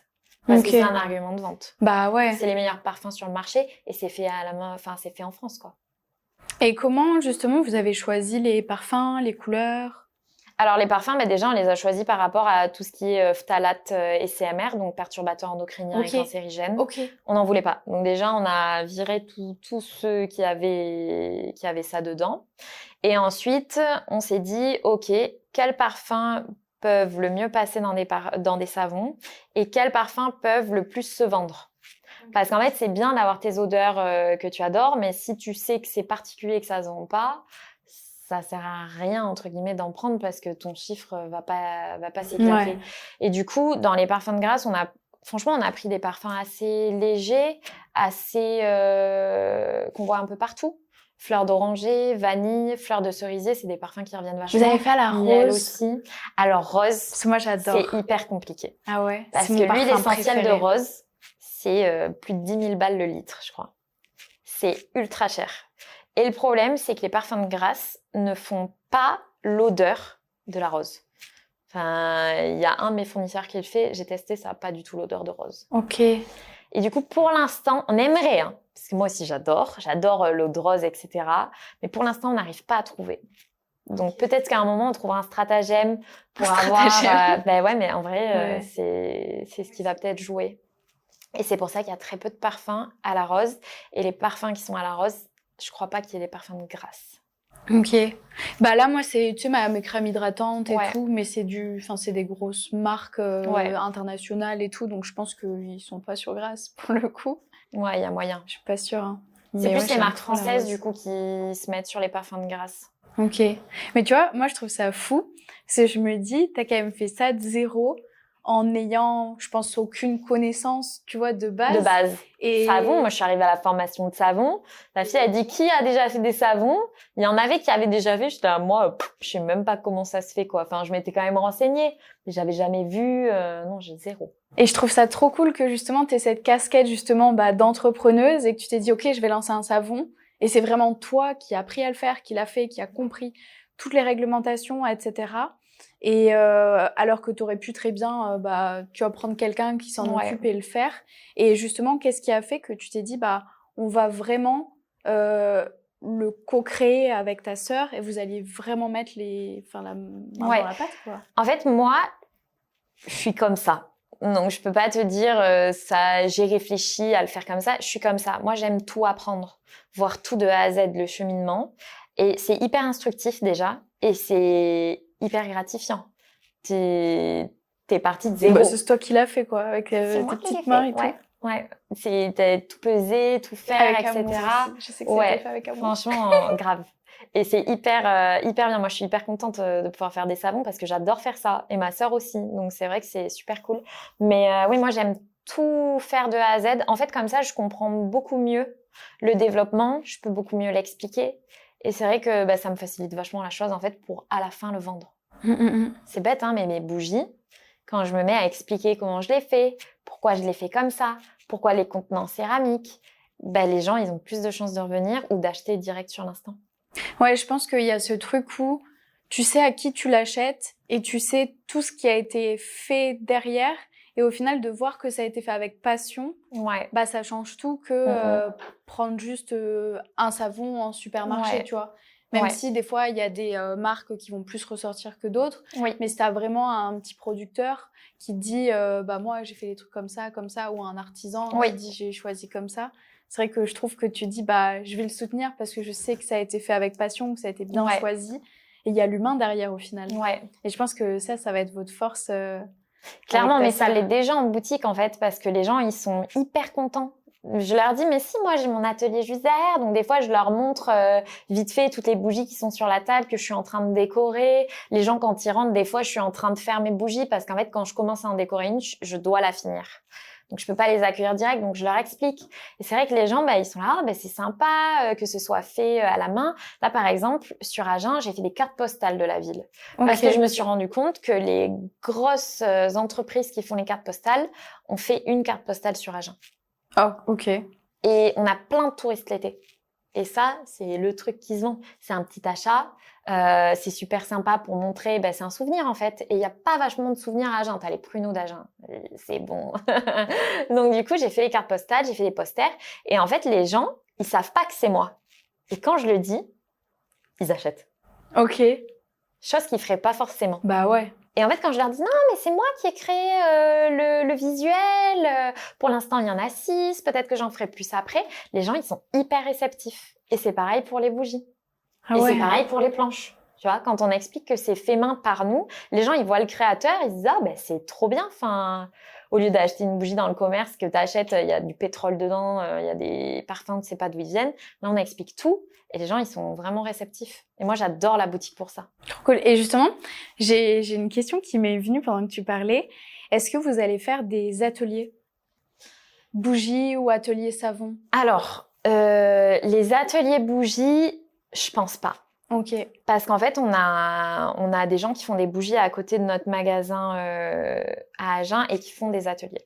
Ok. J'ai pas envie de marcher sur les pieds des gens et je pense qu'il y a de la place pour tout le monde et j'ai pas envie de faire des ateliers pour juste faire des ateliers. Sachant qu'en fait, moi, quand j'ai voulu les lancer, ils les ont lancés 2 mois après, mais j'avais d'autres choses à faire. On avait les savons à mettre, etc. Mais par contre, pour les savons, ouais, pourquoi pas. Sachant que ça peut être vu trop que bien, c'est tu des sais, en ateliers, lancement, ouais. avec des influx ou genre des gens... Ouais. Mais on va essayer, je pense, pour le lancement, faut qu'on en parle avec ma sœur, mais d'essayer d'envoyer les savons à des influenceurs. Après, moi, En j'ai plus, de la t'en connais chance, beaucoup. voilà, j'ai de la chance d'en connaître et je sais qu'ils le feront avec plaisir. Et du coup, je pense que ça va nous aider aussi à nous faire connaître, à ce que les gens puissent peut-être acheter, etc. Mais du coup, en parlant d'influx, c'est Ouais. vrai que... Mais toi, tu faisais des placements de produits aussi à un Ouais. moment donné avant. Ouais, carrément. Moi, on m'a vu partout avec Lily Skin. Avec quoi? Avec Lily Skin, c'est les démaquillants, là. Ah ouais? Ah non, je vois pas ce que c'est. Ah bah, on m'a vu partout pendant des mois. Voilà, Ah si ouais? vous savez pas d'où ma tête vous dit quelque chose, je suis morte. j'étais partout. Tous mes potes m'envoyaient, ils me disaient putain, tu nous saoules. J'étais là, c'est pas moi qui fais ça, c'est ouais. Ah ouais, mais oui, j'ai fait pas mal de du coup, t'as placements, vu j'ai la été invitée un puissance, peu partout et c'est vrai que je pense que si tu choisis bien les personnes qui vont te présenter et qu'elles le présentent bien, il y a en fait pour ton investissement, c'est hyper vite rentabilisé. Ah, tu penses que tu vas quand même les payer? Non, mais Non. pour l'investissement, tu vois, tu fais des savons, c'est quand même une part que tu payes. Oui. Tu payes l'envoi. Quand tu lances ta boîte, mine de rien, c'est des sous qui s'accumulent. Quand tu envoies à 20 influenceurs, il faut que tu fasses fois 20. Ouais. Mine de rien, ça monte assez vite, tu vois, les coûts. Et du coup, je me dis, non, ça peut vite être rentabilisé, en fait. Bah ouais, surtout tout le réseau que t'as Ouais. aujourd'hui sur Bordeaux. De toute façon, le réseau, c'est la base. Hein. Même pas que influence. Le réseau qu'on se crée dans la vie de tous les jours. Moi, je sais que quand je rencontre des gens, je parle toujours de mes entreprises. Ah ouais? Ouais. Ok. Ben, mine de rien, j'ai réussi à avoir plein de clients grâce à ça. Bah pour la conciergerie surtout. Ouais, surtout pour la conciergerie. J'imagine. Et justement, tu penses que d'avoir ton environnement avec tes parents et toute ta famille qui entreprend, ça continue à te porter encore? Ouais. Ouais. Complètement. Ben, en fait, moi, j'ai quand même dans mon entourage beaucoup de personnes qui sont à leur compte. Beaucoup de personnes qui sont très inspirantes pour moi et du coup ça t'aide parce que quand tu parles de plein de choses, même si c'est pas dans ce dans quoi tu évolues, t'as toujours des bonnes petites choses à apprendre à droite à gauche et du coup quand tu parles, il y a plein de petites choses qui viennent à l'esprit qui vont pas forcément te venir à l'esprit quand tu parles avec des personnes qui sont pas dans l'entrepreneuriat et c'est hyper important je trouve parce que ça te développe sur plein de choses. Ouais, mais c'est vrai que je me souviens quand j'avais fait le nouvel an chez vous, ouais. il y avait que des entrepreneurs. Il y avait une nana, elle avait fait un bracelet de sécurité et tout. Ouais, Ludivine. Je l'avais vu passer sur LinkedIn avec même Diane Lair et tout. J'étais en mode oh. Et pareil, Vincent qui est maintenant mon comptable. Ouais, Pacom qui fait BC Compost. Ah oui, c'est pareil, vrai, ça, je me souviens. Ouais. Ah ouais. Ouais, donc c'est vrai qu'on est quand même plutôt pas mal entouré de personnes qui sont à leur compte. Et c'est hyper inspirant et c'est drôle parce qu'on a tous vraiment des envies d'évolution qui sont différentes. Où t'as des gens qui veulent vraiment partir sur des choses qui deviendraient des multinationales, gagner beaucoup d'argent. Voilà, gros projet c'est à quand lui il m'expliquait que je fais allusion. Et c'est vrai que moi, c'est pas du tout mon but. Et il me disait, oui, tu vises gros, mais non, ça n'a rien à voir avec du gros. Et j'étais là, oui, par rapport à toi, ça n'a rien à voir. Mais c'est vrai que développer plusieurs activités, c'est déjà pas mal, quoi. Ça prend pas mal de temps. Surtout que toi... ouais, moi, du coup, j'ai un panel assez large, ouais. Après, j'ai un panel assez large, mais c'est des activités que j'aime bien. C'est-à-dire que la conciergerie, c'est avec le monde du voyage. Donc, ça me relie quand même à ma passion du voyage. J'accueille des gens, je leur fais découvrir Bordeaux. Moi, j'adore ça. Des fois, tu papotes avec eux, c'est super sympa. T'es dans des beaux appartements, t'es dans des belles maisons. Enfin, moi, je trouve que c'est super agréable, même si t'as la partie un peu négative. Mais après, je pense que quand t'aimes ton taf, tu vois la partie négative, mais tu vois, il y a toujours des trucs négatifs. Voilà, en fait, t'es obligé, je que du plus. Et c'est vrai que, du coup, ouais. T'as réuni toutes tes passions dans tes différents projets. Et du coup, chaque chose, il y a quelque chose qui me tient à cœur. Les voyages, la conciergerie, et puis après le manuel pour les bougies et les savons. Moi, le manuel, c'est le top du top. Mais ça, je trouve ça cool que t'arrives à garder ton truc manuel créatif Alors que, tu sais, genre, entreprendre, bah, c'est plus une énergie, tu sais, genre, dure Ouais, et moins créative. Et du coup, tu arrives toujours à garder la bonne balance. ouais. Parce que moi, je sais que quand je suis trop dans le business, j'arrive plus à être créative. J'arrive pas à trouver des idées pour mes contenus, pour le podcast. J'y arrive pas. Genre, je suis tellement en mode, tu sais, genre, carré à faire Ouais. mes tâches exécutives et j'ai Mais plus en de fait, moi, je créativité. pense que c'est la conciergerie qui m'a aidée à être ultra carrée. Parce que Ouais. moi, je suis quelqu'un de base bordélique. Je le suis chez moi. Hein. Je suis bordélique. Mais la conciergerie, le fait de devoir tout caler à des horaires, tu ouvres le truc, le planning, c'est de tel jour à tel jour. Si t'es pas ultra carré, ça peut pas marcher. Et du coup, ça m'a vachement aidée à me focaliser. Et après, tout ce qui est manuel, bah, ça, mon esprit, il se libère. Et alors là, on a lâché la bête. Ça part dans tous les sens, entre guillemets, hein, dans la bonne manière des choses. Parce que j'ai toujours des nouvelles idées, j'ai toujours des nouveaux projets. Je suis tout le temps, je reste jamais sur mes positions. J'ai toujours quelque chose qui se prépare. Même dans mes bougies, là, je suis en train de faire des nouveaux projets. Enfin voilà, j'ai tout le temps quelque chose et je pense que c'est la force, ça, de vraiment être créative. Et comment je pense que c'est t'arrives vraiment une force. à garder cette créativité? Ah, moi, c'est mon cerveau. C'est mon cerveau qui est comme ça. Il est toujours 40 000 idées. Hier, j'étais en train de me noter des trucs sur mon téléphone en mode « Ah oui, il y a ça aussi auquel on peut penser. » Ouais, tu notes tout aussi et comme ça, tu peux tout retrouver. Exactement. Mais moi, j'ai toujours eu le cerveau qui fusait à 10 000 en fait. C'est pour ça, je pense qu'il faut que j'ai plusieurs activités. Parce que sinon, de rester tout le temps tu dans la même zone, t'ennuierais. ouais. Moi, tu vois, c'est l'inverse. J'ai besoin d'un truc. Ouais. Et j'arrive pas à me défocus. Et je vois Julie, elle peut tout faire à la fois. Moi, je suis en mode, mais Je pense qu'après, c'est des manières d'être aussi, tu Ouais. vois. Moi, j'ai toujours été hyper créative depuis toute petite. Donc, en fait, tu me mettais quelque chose, je te faisais un dessin, je m'embêtais jamais. Quand j'étais petite, ma mère, elle me laissait toute l'après-midi dans la chambre, je ne m'embêtais jamais, même avec un caillou, je passais l'après-midi. Donc, c'est vrai que je pense que c'est une manière d'être depuis toujours. Et moi, ça m'a toujours accompagnée, ce côté super créatif. Et en fait, c'est assez drôle parce qu'en études, c'était un vrai point fort parce que en études, on t'apprend à critiquer, entre guillemets, ce qui peut être amélioré. Et c'est vrai que quand t'es créatif, t'as plus l'esprit critique. Et moi, c'était un truc que j'avais tout le temps. Et quand les profs nous disaient, bah, est-ce que vous voyez des axes d'amélioration? J'en avais toujours. Et il y en avait des élèves, quand je leur disais, bah, moi, j'aurais plus fait ça comme ça, j'aurais fait ça comme ci, comme ça. Il y en avait, ils le prenaient mal. Mais en fait, c'est pas méchant, tu vois, c'est juste pour c'est une critique t'améliorer, en fait. constructive. Ouais. C'est pas pour te dire c'est de la merde. Non. Moi, je trouve que ça aurait pu être amélioré avec ça. Et c'est vrai que c'est le cerveau de la créative, ça. Mais après... Et justement, aujourd'hui, est-ce que tu arrives à te remettre en question des fois? Ouais. Sur tes projets? Tout le temps.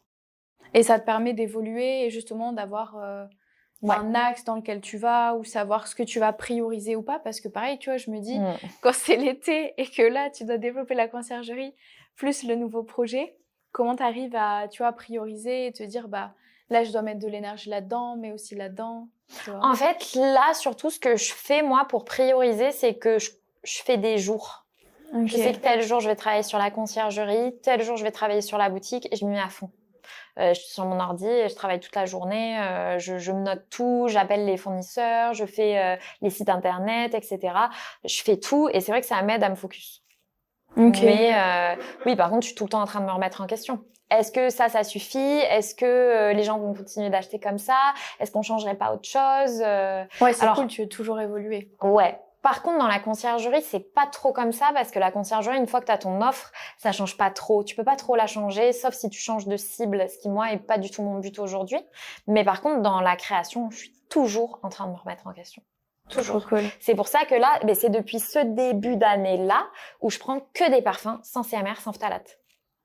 Ok. Fin d'hiver dernier. Toi, en tant qu'utilisatrice, tu prends maintenant que des parfums Non, en tant que créatrice. Ok. Ouais. L'année dernière, j'ai jeté tous mes parfums où il y avait du CMR et de la phtalate dedans.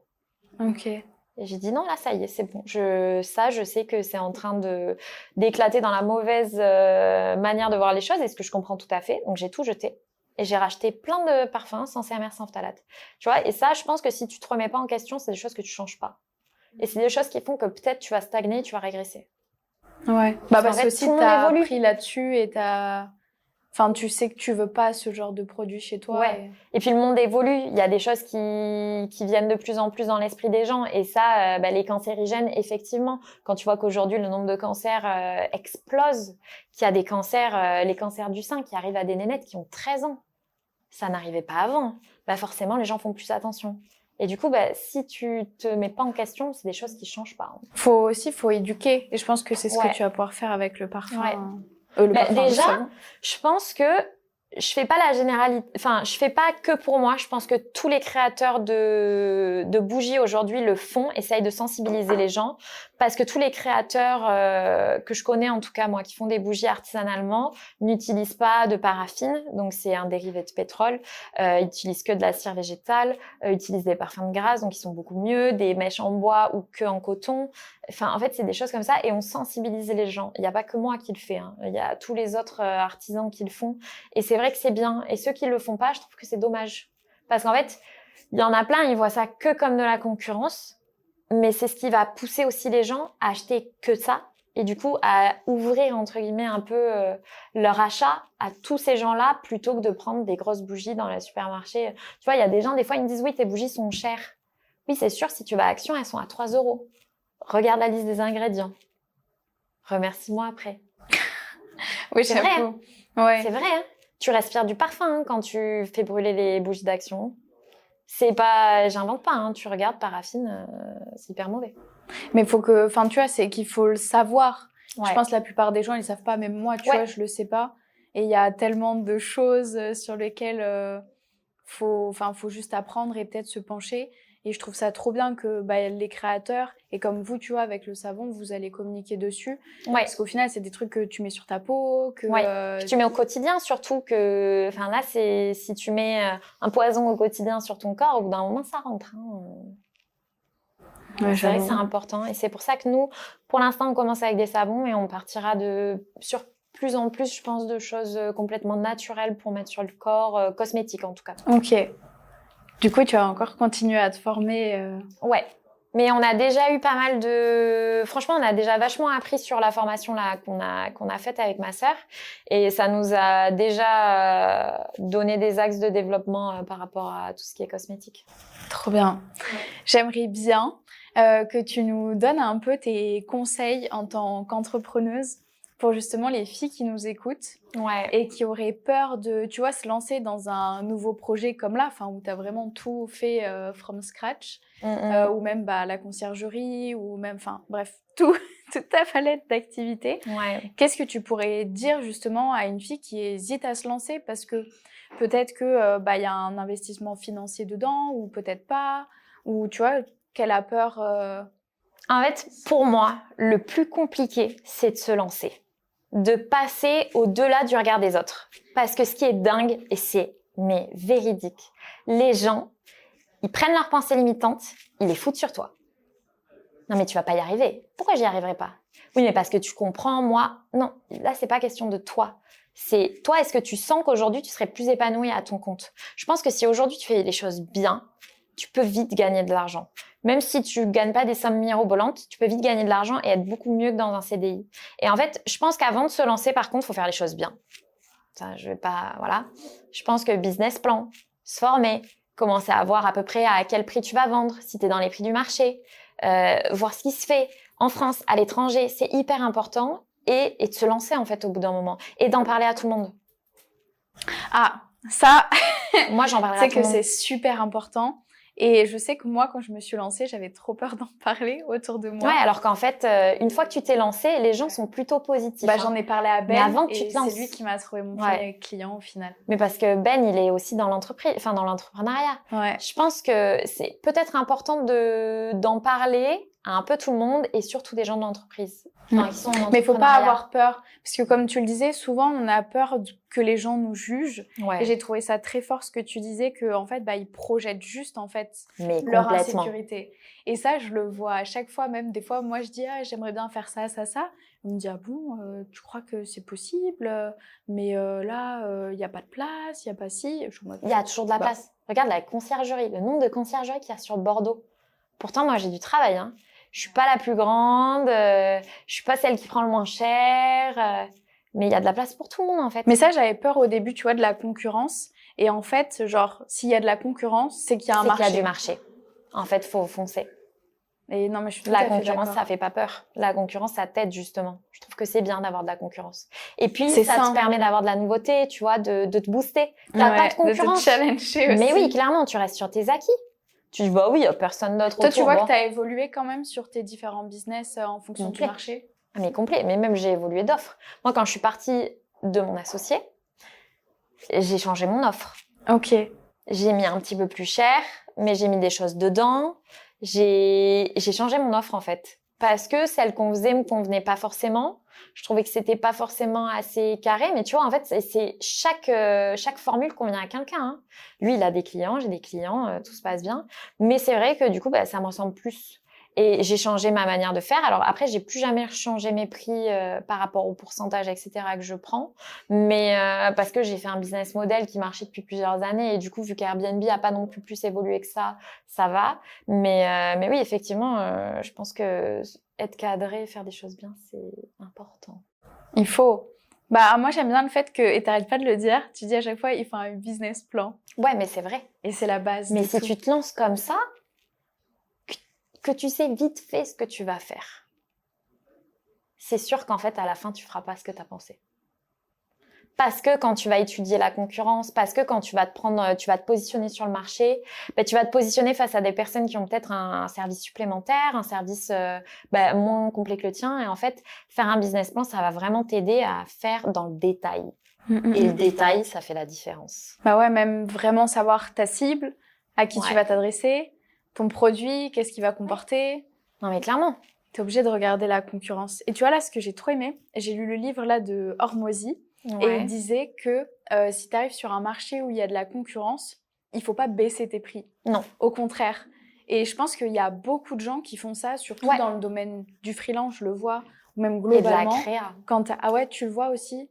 Non, mais les créateurs, les artisans, tu mets etc. genre 50 centimes moins cher ou 1 centime pour remonter mais sur en Etsy. fait, mais en fait, tu te payes pas. Ouais. Après, à la fin, t'arrives pas à boucler tes mois. Est-ce que ça vaut vraiment le coup de mettre moins cher, travailler beaucoup plus pour rien gagner? Bah non. Moi, je sais qu'il y a des gens, des fois, ils arrivent dans ma conciergerie ou dans ma boutique, ils me disent c'est trop cher. Il n'y a pas de souci, allez voir ailleurs. Hein. Ah oui, il y a des gens qui disent c'est trop cher. Ah oui, moi j'ai des gens qui négocient mes pourcentages, mes frais de ménage, qui essayent de me négocier des choses. J'ai des gens dans ma boutique qui me disent ah mais c'est super cher. Ben ouais, mais en fait faut que je me paye, faut que je paye mes charges, faut que je paye mon loyer. Et puis oui, je fais du travail en fait. Et moi, pour moi, si c'est trop cher pour toi, c'est que t'es pas la cible. Mais tu vois, c'est blessant, tu vois, mais c'est réaliste en fait. Si c'est trop cher, t'es pas la cible. Je suis pas sûre que ce soit blessant, mais je trouve ça incroyable que tu sois tellement sûre, tu vois, de ce que tu fais, de ton produit, de ce que t'apportes, des bénéfices, bref, de tout le packaging, que du coup, tu te dis pas, bah, je vais baisser mes prix. Et moi, je le vois dans ma formation, souvent les filles vont baisser leurs prix. Et on leur dit, mais il faut pas, en fait. Parce que du coup, tu te dévalues toi-même. Complètement. Et au final, bah, tu fais même baisser le marché. Et en vrai, quand tu fais payer moins cher, souvent, c'est les clients les plus chiants. C'est encore plus relou. Moi, je l'ai testé, hein. Je l'ai eu. En vrai, faut pas céder. Parce que moi, ceux que j'ai eu le moins cher, c'est ceux qui m'ont le plus embêté. Ça, je trouve ça incroyable. Mais même sur les prix des nuitées dans les Airbnb, moi, j'ai des gens, ils me mettent... les propriétaires, ils veulent absolument louer, ils me mettent des apparts à 40 balles la nuit. Ah non, non, non, non, non. Non, non, non, non. On augmente les prix. C'est pas assez. Je leur augmente. Ils me disent, mais ça va jamais se louer. De un, ça se loue. Et de deux, ils ont des gens respectueux dans leur appart aussi. Et qui t'embêtent moins. C'est assez fou, hein. Mais en augmentant ces prix, t'es plus tranquille. Mais tu sais, j'ai vu, c'était un carrousel qui était sur Insta. Et genre, la première slide, c'était en mode un client à genre $50. Ah, quand est-ce que tu m'envoies ça? Ah, ici, est-ce qu'on peut modifier ci? Et machin, et machin. Et genre, il y avait un client à genre $1000 et c'était marqué. Ok, top. Ok, ça mais c'est vrai. Tiens mon courant. Moi, je l'ai vachement remarqué, hein. Je l'ai vachement remarqué. Et c'est pour ça que mes apparts, ils ont un prix plancher. J'irai pas en dessous. Donc, bah, même toi, après, t'as moins de Mais même moi, mon service. Mais même moi, mon service. Moi, j'en ai plein hein, qui essayent de griller. Oui, mais si on fournit les draps, oui, mais si on fait ça. Non, moi, mon service, c'est comme ça.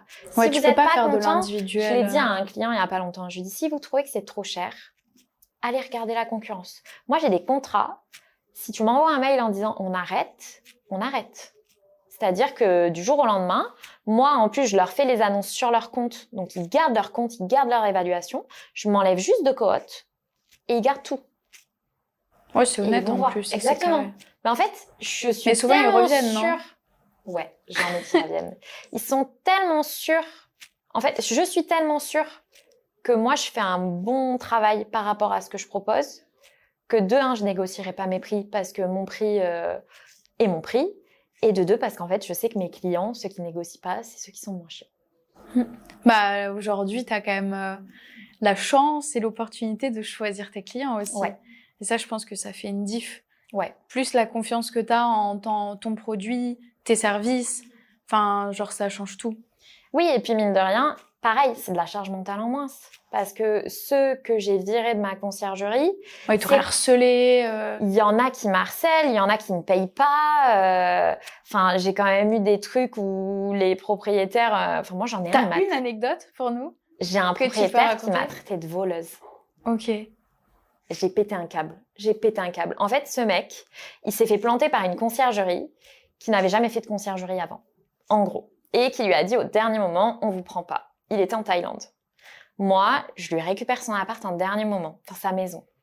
Je lui fais un ménage de A à Z que je ne lui fais pas payer. Tu vois, trop bonne, trop conne. Vraiment, ça, c'est un truc de dingue. Je lui fais pas payer parce qu'il était en Thaïlande, qu'il se retrouvait vraiment dans la merde. C'était le cas de le dire, parce que s'il trouvait pas de personne pour le louer, il devait revenir en France. Ok. Et du coup, je lui fais le ménage. Il y avait franchement, c'était dégueulasse en plus. J'ai changé des rideaux, j'ai fait la couture, je lui ai pas fait payer la couture. Enfin, j'ai été vraiment hyper arrangeante. On est revenu plein de fois dans l'appart pour lui préparer. Moi, j'ai travaillé pendant 1 mois avec qu'un seul jeu de clés, alors que normalement j'en ai 2. Donc c'était hyper compliqué pour faire le roulement. Enfin, vraiment, je me suis pliée en 4 pour lui. Ça s'est bien passé. À un moment, il a arrêté parce que il avait un locataire longue durée qui arrivait. Ok. Donc moi, je fais pas de la longue durée, donc on a arrêté. Et en fait, ce mec, il y avait plusieurs trucs, il savait pas où il les avait mis. Dont un tapis où ma concierge lui avait dit mets-toi en visio, parce qu'il est tellement sûr de l'endroit où il l'a mis que du coup, tu te mets en visio et il verra par lui-même qu'il y est pas. Et en fait, à la fin du séjour, lui, il était pas rentré. Il y a une de ses potes qui a dit oui, je trouve pas 2 packs de draps qu'il avait achetés que j'ai jamais vus. Moi, il faut savoir que j'ai des centaines de packs de draps chez moi, que c'est tous les mêmes. Ils sont tous blancs et bleus. Et lui, c'était un truc jaune. Il m'appelle, il me dit oui, vous avez ça? Je lui dis non. Et il me dit mais si, vous l'avez. Je lui dis non, je l'ai pas. Je lui dis en plus, je le vois, du jaune dans du bleu, je le vois. Et le mec m'a traité de menteuse. Et m'a dit que j'étais pas honnête, etc. Donc, je lui ai fait un petit récapitulatif de tout ce que j'avais fait pour lui quand même. En lui disant, voilà, si j'avais été une voleuse, je vous explique, déjà, je vous aurais tout fait payer et je vous aurais raccroché au nez. Je vous aurais bloqué, ça aurait été fini. Et en fait, ça, moi, ça me fait péter un câble parce qu'il y en a, ils se rendent pas compte de tout le taf qu'on fait quand ils sont pas sur place. Et il suffit d'avoir un truc. Il y avait des gens qui rentraient chez lui. Il avait eu un locataire longue durée avant, un locataire longue durée après. Il avait eu des potes à lui qui étaient rentrés chez lui. Enfin, moi, ces packs de draps, je m'en fiche, tu vois. C'est 10 € un pack de draps. Les 10 €, je les aurais pas pris, j'y aurais même pas touché, tu vois. Et en fait, c'est assez compliqué des fois de gérer avec des propriétaires quand ils veulent rien entendre. Et lui disait, non, mais c'est pas mes potes, c'est sûr et certain. Je dis, ah oui, enfin, vous savez pas. Vous savez pas, vous, vos potes, ils ont eu accès. Moi, j'y ai eu accès autant, mais moi, j'ai pas.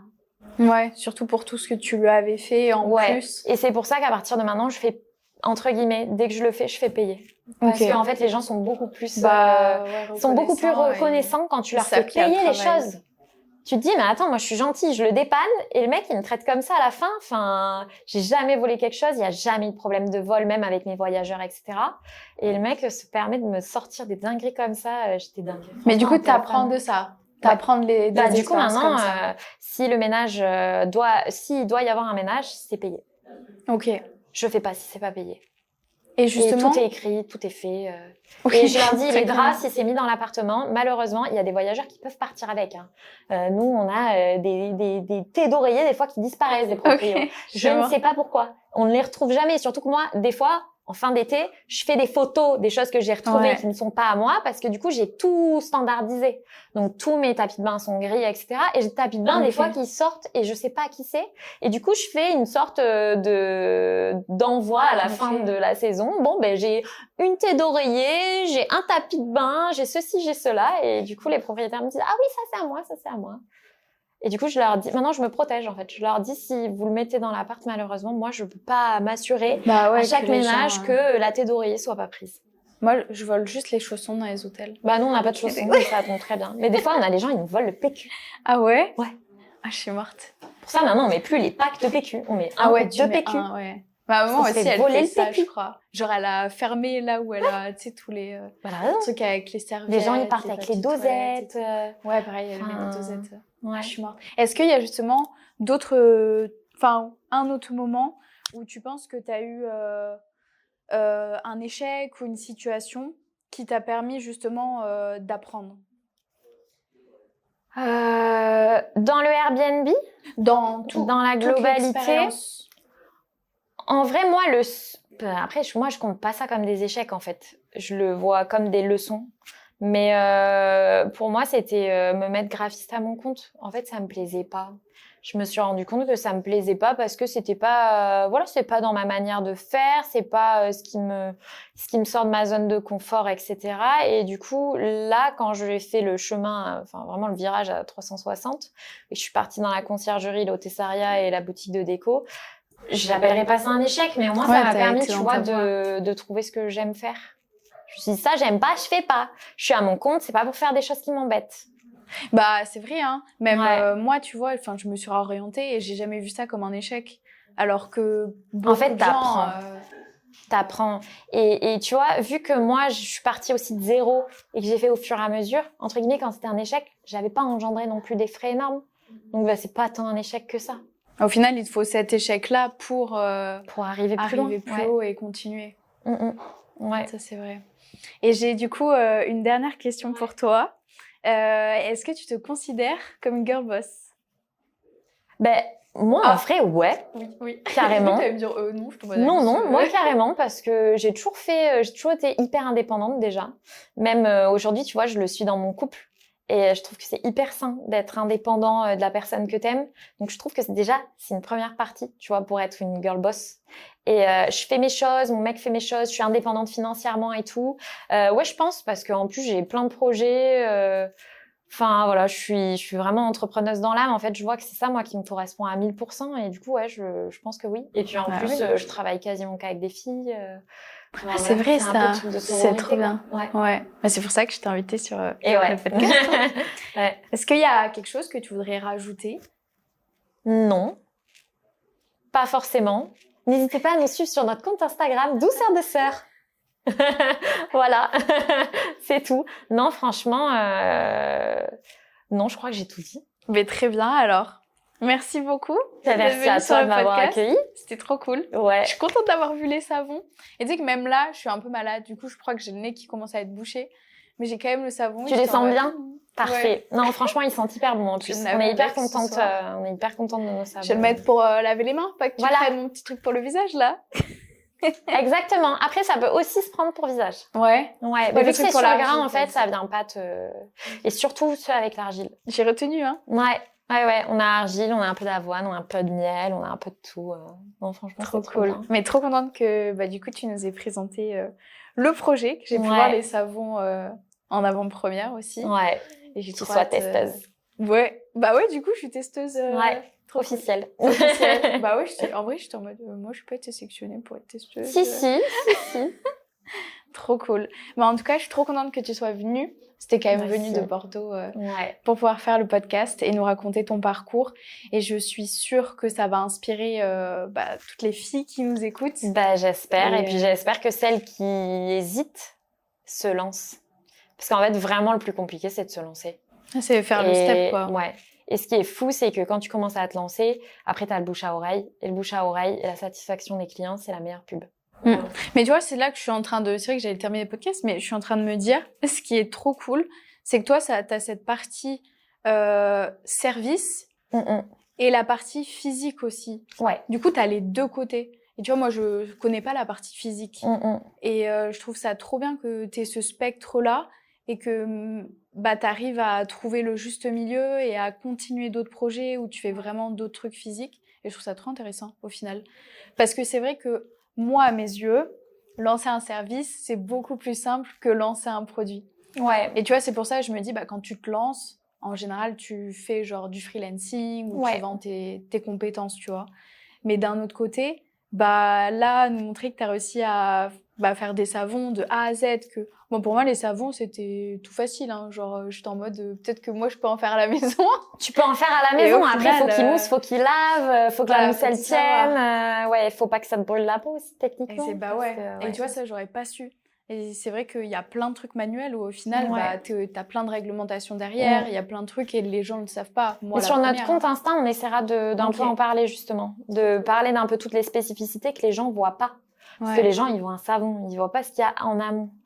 Et du coup, ça, on va vraiment en parler, je pense, en réel.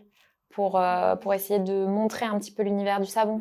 C'est pas, tu claques des doigts, t'as un savon. Non, c'est vraiment des 0,00 grammes. Ah oui, c'est vrai, tu m'avais dit. Ouais. Tu m'avais dit, je me souviens. C'est hyper précis. Je te vois trop avec les petites lunettes. Mais j'ai mes lunettes, j'ai ma blouse, j'ai mes chaussures de protection et tout, hein, on a tout. Ah ouais. Ouais. T'es obligée d'avoir les cheveux attachés, Win Charlotte. Non. Ah ouais. C'est hyper réglementé. Mais trop super sexy. J'imagine. Hein. Non, en vrai, on s'est acheté un petit tablier et tout. On va faire un petit truc mignon. Mais trop cool, trop contente que tu nous aies raconté tout ce parcours-là. Attends, on va refaire. Trop contente que tu nous aies raconté tout ton parcours. Si tu veux donner tes autres réseaux sociaux, peut-être. Futurement LinkedIn, j'espère. Pour l'instant, pas de LinkedIn de prévu. Mais après, si ma sœur veut en faire un, elle en fera un. Mais du coup, j'ai Amaina Création pour mes bougies et ma déco. J'ai conciergerie Point l'Étoilé pour ma conciergerie. Et après, moi, c'est The Happy Alice. Voilà. Trop cool. Merci à toi. Merci.